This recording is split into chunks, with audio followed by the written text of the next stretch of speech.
आप अगर चाहते हो हमारा देश आगे बढ़े, अपना भारत आगे बढ़े, इस वीडियो को पूरा देखना, ज़्यादा से ज़्यादा शेयर करना। सच्चे अगर भारत हो, अगर अपने भारत से आप प्यार करते हो, इस वीडियो को ज़्यादा से ज़्यादा शेयर करना और इस वीडियो को पूरा देखना। मेरे पास ये आर्टिकल 30 में खोल के बैठा हूं। आर्टिकल 30 खोल के देखिए, उसमें क्या लिखा हुआ है। उसमें लिखा है कि भारत के सभी नागरिकों को एजुकेशन इंस्टीट्यूशन खोलने का अधिकार है। रिलीजियस एजुकेशन इंस्टीट्यूशन नहीं, सिंपल एजुकेशन इंस्टीट्यूशन। इसका मतलब इंजीनियरिंग कॉलेज खोलने का अधिकार है, मेडिकल कॉलेज खोलने का अधिकार है, लॉ कॉलेज खोलिए, बीएड कॉलेज खोलिए, फार्मा कॉलेज खोलिए और आईटीआई खोलिए, पॉलिटेक्निक खोलिए। मदरसा खोलने की इजाजत भारत का संविधान नहीं देता। ये जो मदरसे चल रहे हैं, ये सुप्रीम कोर्ट के माननीय जजों की गलती से चल रहे हैं, जिन्होंने आर्टिकल 30 को, रिलीजियस एजुकेशन इंस्टीट्यूशन को रिलीजियस एजुकेशन समझ लिया है। इसके ऊपर सबको खुल के बोलने की जरूरत है। आप नहीं बोलेंगे तो केवल मेरे अकेले बोलने से बात नहीं बनेगी। सब लोग बोलिए, आर्टिकल 30 को पढ़िए। आर्टिकल 30 एजुकेशन इंस्टीट्यूशन खोलने की इजाजत देता है। और जब किसी संविधान में किसी एक आर्टिकल में क्लैरिटी ना आए, तो आप सारे लोग एडवोकेट हैं, बहुत साफ साफ है, उस आर्टिकल के आगे पढ़िए, पीछे पढ़िए। और उससे भी क्लैरिटी ना आए तो प्रियम्बल के साथ पढ़िए कि प्रियम्बल का पर्पस क्या है, कॉन्स्टिट्यूशन का पर्पस क्या है। क्या भारत का ये जो मदरसा चल रहा है, पहली बात तो इजाजत नहीं है। आर्टिकल 27 कहता है कि मजहब के आधार पर 1 रुपए नहीं खर्च करना। आर्टिकल 28 कहता है रिलीजियस टीचिंग नहीं देना। आर्टिकल 30 कहता है एजुकेशन इंस्टीट्यूशन खोलना। चलो मान लेते हैं इसमें भी क्लैरिटी नहीं आ रही है, तो प्रियम्बल के कौन से गोल को मदरसा अचीव करता है? प्रियम्बल में लिखा है सेकुलरिज्म। मदरसा सेकुलरिज्म को प्रमोट करता है क्या? जोर से बोलिए जरा। प्रियम्बल में लिखा है डेमोक्रेसी। डेमोक्रेसी तो हराम है, मदरसे में सिखाया जाता है डेमोक्रेसी हराम है। प्रियम्बल में लिखा हुआ है liberty of thought, belief, faith and worship. सबको लिखने बोलने की आजादी है। मदरसे आजादी सिखाते हैं या गुलाम बनाते हैं? मानसिक रूप से जोर से बोलिए जरा। गुलाम बनाते हैं। Article 14 equality before law, equal protection of law. मदरसों में कहा जाता है सब लोग एक समान नहीं है। जो इस्लाम को माने वो पाक, जो नहीं माने वो नापाक, सब लोग समान नहीं है। आर्टिकल 14 का वायलेशन। मदरसे में आर्टिकल 27 कहता है, आर्टिकल 17 कहता है छुआछूत को नहीं, सरकार मतलब छुआछूत नहीं रोकने पे काम करेगी। मदरसों में छुआछूत सिखाया जाता है। अनटचेबिलिटी का मतलब केवल फिजिकल अनटचेबिलिटी नहीं होती। अनटचेबिलिटी का मतलब religious untouchability, spiritual untouchability, mental untouchability. मदरसों में तो अनटचेबिलिटी सिखाई जाती है। मुझे समझ में नहीं आ रहा है कि हमारे सुप्रीम कोर्ट ने के जजों ने गलती क्यों किया। जानबूझ के किया या नादानी में किया? अब आप लोग कहो, मुझको लगता है नादानी में कर दिया। इसीलिए मैंने एक और पीआईएल फाइल किया। हमारे सुप्रीम कोर्ट के माननीय जजेस जो एक गलती लगातार कर रहे हैं पिछले 75 साल से, वो धर्म को रिलीजन समझ रहे हैं, रिलीजन को धर्म समझ रहे हैं। जबकि धर्म और रिलीजन में जमीन आसमान का अंतर है। मेरी पीआईएल है, चल रही है, अभी केंद्र सरकार को नोटिस हुआ है। मैंने कहा कि प्राइमरी के स्कूलों में एक चैप्टर डालिए, पढ़ाइए बच्चों को धर्म क्या होता है, रिलीजन क्या होता है। उसमें धर्म और रिलीजन के 20 डिफरेंस क्या है वो मैंने अपनी पीआईएल में लिखा है। एक मैं आपको समराइज कर देता हूं। धर्म जोड़ता है और रिलीजन तोड़ता है। धर्म यूनाइट्स एंड रिलीजन डिवाइड्स। ये बेसिक डिफरेंस है। दुर्भाग्यवश हमारे माननीय सुप्रीम कोर्ट के जजेस आज तक धर्म और रिलीजन को एक समझ के बैठे हुए, इसलिए उन्होंने आर्टिकल 25 में जो फ्रीडम ऑफ रिलीजन था, उसकी इंटरप्रिटेशन फ्रीडम ऑफ कन्वर्जन कर लिया। भारत का संविधान रीतियों की इजाजत देता है, कुरीतियों की नहीं। भारत का संविधान प्रथा की इजाजत देता है, कुप्रथा की नहीं। भारत का संविधान फ्रीडम ऑफ रिलीजन देता है, फ्रीडम ऑफ कन्वर्जन नहीं। भारत का संविधान फ्रीडम ऑफ स्पीच देता है, फ्रीडम ऑफ हेट स्पीच नहीं। ये 5 बार जो चल रहा है, ये भी हेट स्पीच है। इसलिए हेट स्पीच को डिफाइन करना जरूरी है। और चलो एक बार मान ले कि जो माइनॉरिटी है वो अपना रिलीजियस एजुकेशन खोल सकते हैं, तो फिर सवाल आ गया माइनॉरिटी कौन है? माइनॉरिटी की यूनिट क्या होगी? अरे माइनॉरिटी की यूनिट सैकड़े में होती है कि भाई ये कम्युनिटी कुछ 100 है, इसको माइनॉरिटी मान लो। या माइनॉरिटी की यूनिट 1000 में हो सकती है, चलो ये वाली कम्युनिटी कुछ 1000 है, इसको माइनॉरिटी मान लो। भारत बड़ा है तो चलो लाख ले लो कि भाई ये वाली कम्युनिटी कुछ लाख है, 5 लाख है, 8 लाख है, 10 लाख है, इसको माइनॉरिटी मान लो। माइनॉरिटी की यूनिट करोड़ नहीं होती। मैं कई बार सुप्रीम कोर्ट में भी कह चुका हूं, आपके सामने भी कह रहा हूं। माइनॉरिटी की यूनिट करोड़ नहीं होती। जिसकी संख्या करोड़ों में हो उसको माइनॉरिटी नहीं कहते।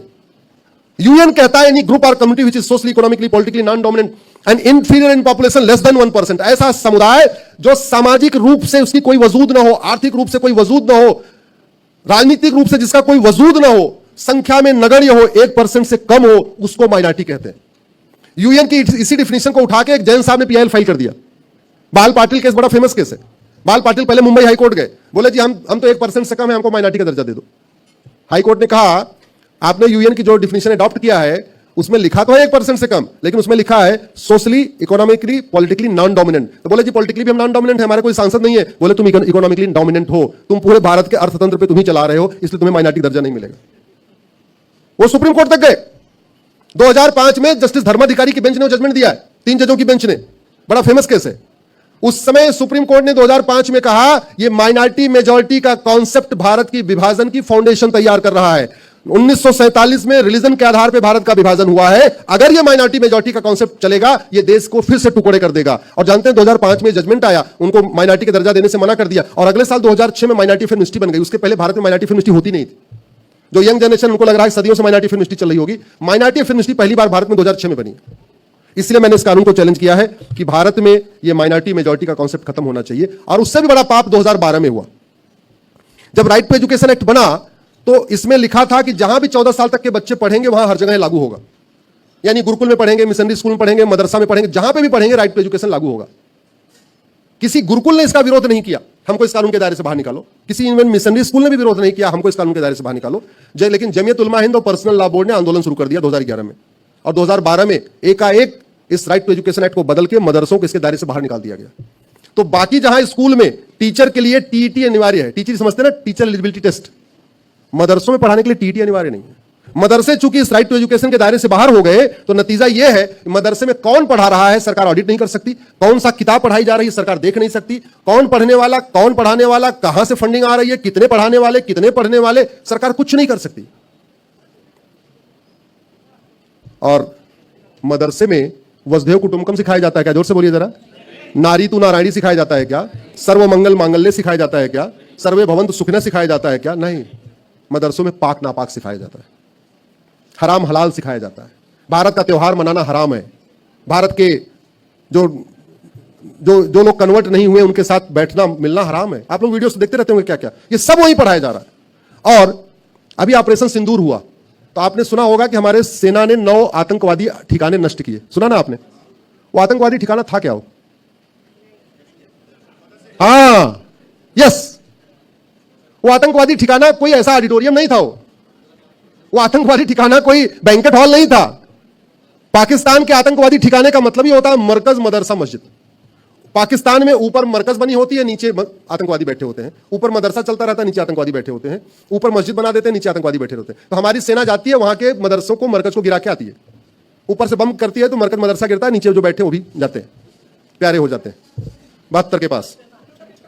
लेकिन सवाल यह है, पाकिस्तान से ज्यादा मदरसे तो भारत में है, और भारत के मदरसों पे हमारी सेना मिसाइल गिरा सकती है क्या? क्या करना पड़ेगा?